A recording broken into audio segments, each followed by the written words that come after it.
Welcome to the podcast, everyone. My name is Frank Laudis, and this is a portion of the show that I call Museum Visits. So I go and I visit a museum, I break it down, and then you figure out whether or not you're going to put that at the top of your list or not. So the museum that I visited is called the Arbeyer Open Air Museum. And it is, Arbeyer was a farm, was a farm. It's been around, and in records, I think they said the first mention of it was in 1464. And then after that, the property changed hands. It was owned by a monastery. When the monasteries were dissolved, the property changed hands and it went to the Danish government and to Iceland itself. Now, at the time, Iceland was under Danish rule. Fun fact. Wasn't until 1944 that Iceland became an independent country. But anyways, Arbeyer, so on that farm, when they decided to make it a museum, they brought a bunch of old houses that they wanted to preserve and they put it on this property. So nowadays what you have this, it looks like a town square, and then you have all the other houses that surround it. And then you have the farm itself, the original farm. So the original houses that were on the farm are still standing from around 1900. And there are older structures that have been moved to it, like the church. I think the church was in the early 1800s. And again, so the farmhouse is three little houses that look like three triangles stuck together. And then you have with normal roof, but then all the other original structures all have like the grass roofs, a turf roof. They're called turf houses, as they're called. And so it was really, really nice to see, to get that snapshot of how people lived back then. It just really, I love museums. That's why I'm doing this bit. The highlight, though, for me, there was a car garage there, like a fix-it garage. And so there was a Model A Ford in there. It was up on jacks, and it had the tires pulled off so you could see the inner workings of the wheel hubs.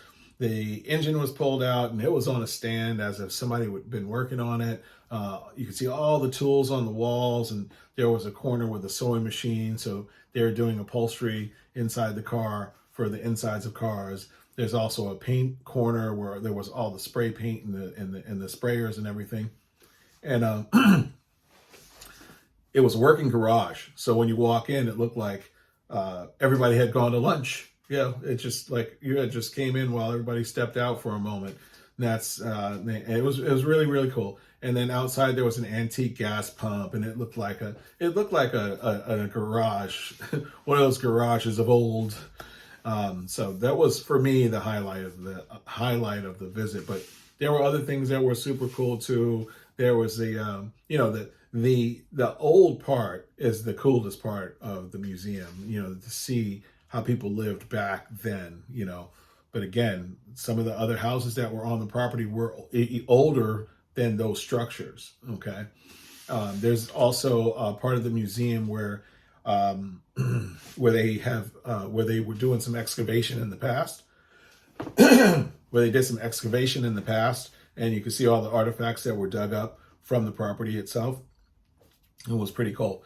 So now this place, so in the 1800s, there was a man and his wife that had let's rewind a little bit further. So in 1704, Simondur and Sigurður were a couple of tenant farmers, and they had the farm, and Sigurður murdered Simondur. And the reason why is because he was in cahoots with the man's wife, and they conspired together to kill him. They did that. They killed him, and they did not get away with it. They were actually caught, and they were executed the next year. So they were only on death row for a year. Quick, speedy justice. Fun fact, huh? Fast forward to the 1800s, and it was 1880 or 1881. Eilifur and his wife Margaret, they took over the farm, and they started a small business catering to the travelers. So people were traveling from Reykjavik to the north. And so when you left Reykjavik, and at that time, everything was on horseback or on foot, horse and buggy or on foot. And there was a river, and which the river is still there. It's called Etla the Owl. So they had to cross that river. And then on their way to go like towards Esja going north, they would stop here, and Eilifur and his wife, Margaret, were catering to these travelers. And they had a thriving business for a time. And also the people that were traveling back to Reykjavik as well.